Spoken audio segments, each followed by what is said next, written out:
दोस्तों, आज के टाइम पे हर चीज़ ऑनलाइन आ गई है।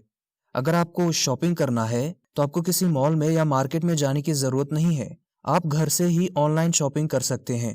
उसी तरह से आपको अगर किसी चीज़ के बारे में जानना है तो आपको उसे किताबों में या लाइब्रेरी में जाके ढूंढने की ज़रूरत नहीं। आप ऑनलाइन जाके चुटकियों में उसके बारे में सर्च कर सकते हैं और जो भी जानकारी चाहिए आप हासिल कर सकते हैं। आजकल दुनिया के ज़्यादातर लोग अपने अपने अलग अलग कामों के लिए इंटरनेट का यूज़ करते हैं। एक रिपोर्ट के मुताबिक पूरी दुनिया में लगभग 450 करोड़ से ज़्यादा लोग इंटरनेट का इस्तेमाल करते हैं। और वहीं इंडिया की बात करें तो इंडिया में भी लगभग 70 करोड़ इंटरनेट यूज़र्स हैं। आंकड़े ये भी बताते हैं कि गूगल पे हर मिनट 25 लाख से ज़्यादा सर्चेस किए जाते हैं। यूट्यूब पे एक मिनट में 500 घंटे से ज़्यादा का कंटेंट अपलोड कर दिया जाता है और व्हाट्सएप पे सिर्फ एक मिनट के अंदर 4 करोड़ से ज़्यादा मैसेजेस सेंड किए जाते हैं। तो दोस्तों, आप इसी से अंदाज़ा लगा सकते हो कि इंटरनेट आजकल किस लेवल पे यूज़ किया जाता है। लेकिन दोस्तों, आपने कभी सोचा है कि इंटरनेट काम कैसे करता है? आपने जब इस वीडियो को क्लिक किया तो ये वीडियो कहाँ से आके आपकी स्क्रीन पे प्ले होने लग गई? या फिर जब आप अपने किसी दोस्त को व्हाट्सएप पे कोई मैसेज भेजते हैं तो वो उसी के पास कैसे पहुंचती है, किसी और के पास क्यों नहीं जाती? और आखिर इस इंटरनेट का मालिक कौन है? कौन है जो इंटरनेट को कंट्रोल करता है? तो दोस्तों, आज की वीडियो में मैं यही सब बातों का जवाब बहुत सिंपल तरीके से आपको देने की कोशिश करूंगा। साथ ही साथ हम ये भी जानेंगे कि इंटरनेट आखिर काम कैसे करता है। तो चलिए वीडियो को शुरू करते हैं।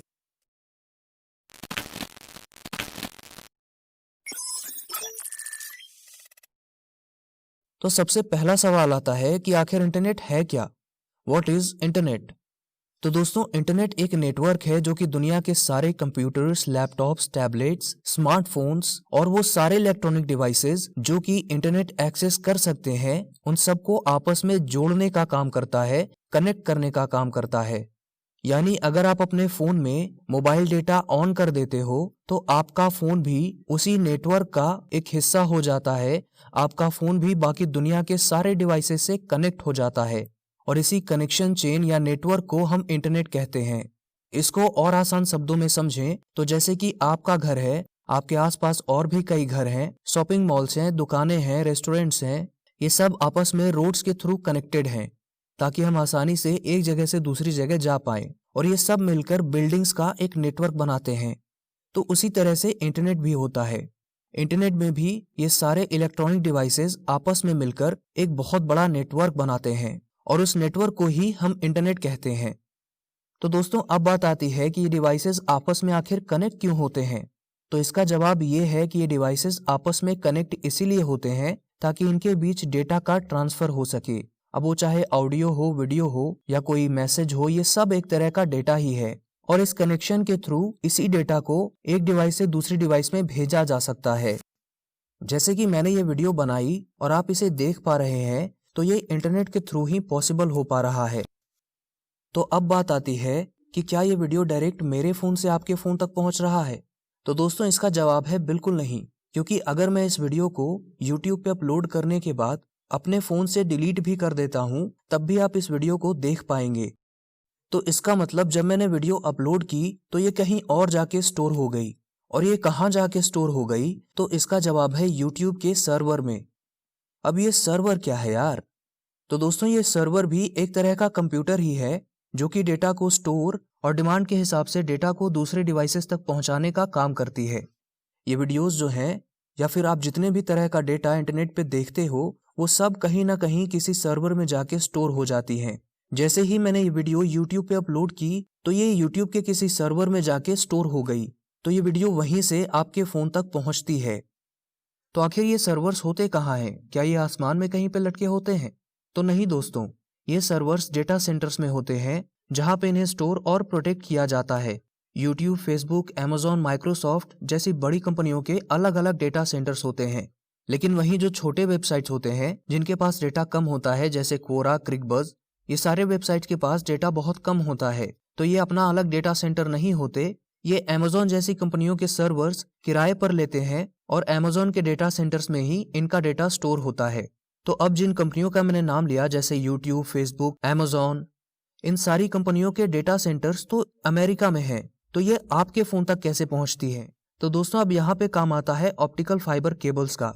ये ऑप्टिकल फाइबर केबल्स भी एक तरह की केबल ही होती है, बस इसमें फर्क यही होता है कि इसमें डेटा जो है वो लाइट के फॉर्म में ट्रांसफर किया जाता है।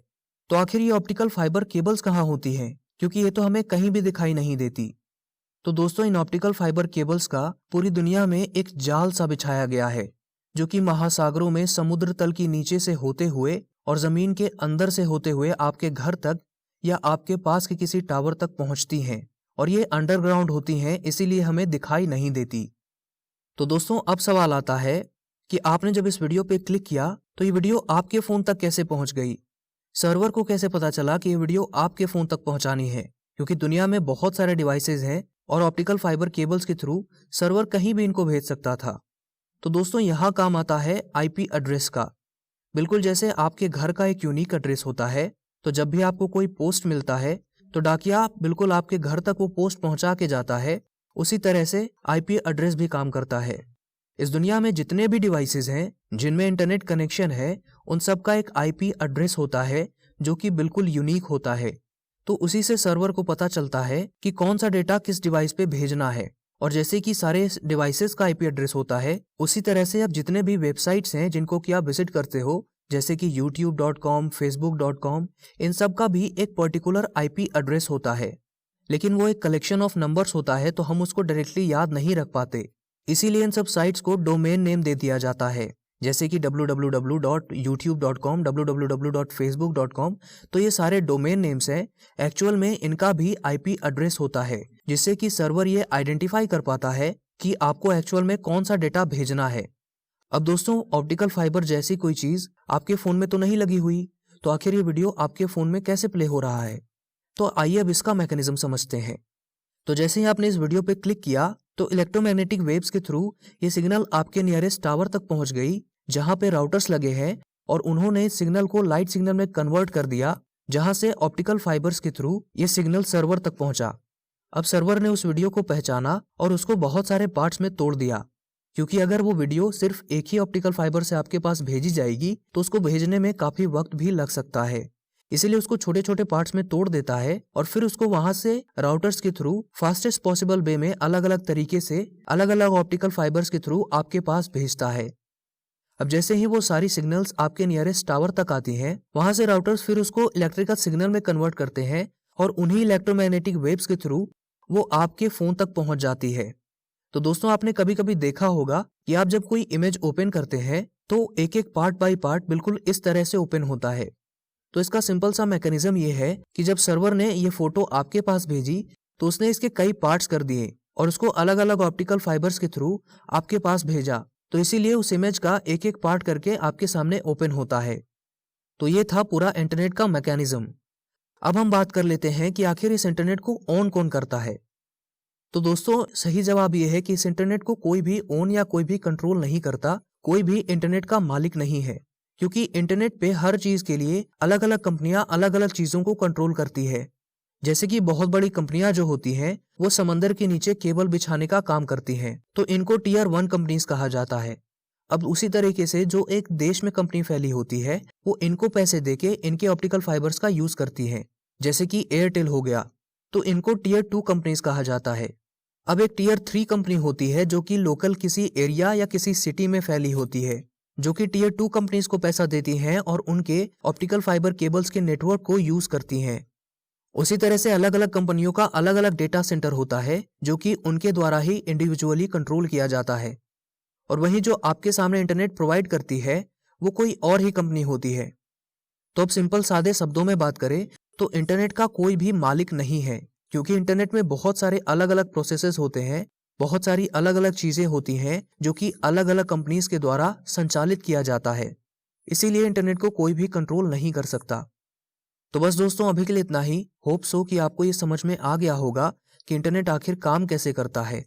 अगर आपको ये वीडियो इंटरेस्टिंग और हेल्पफुल लगी तो इसे और भी लोगों तक आप शेयर कर सकते हैं, और ऐसे ही वीडियोस देखने के लिए हमारे चैनल को सब्सक्राइब भी कर सकते हैं। धन्यवाद।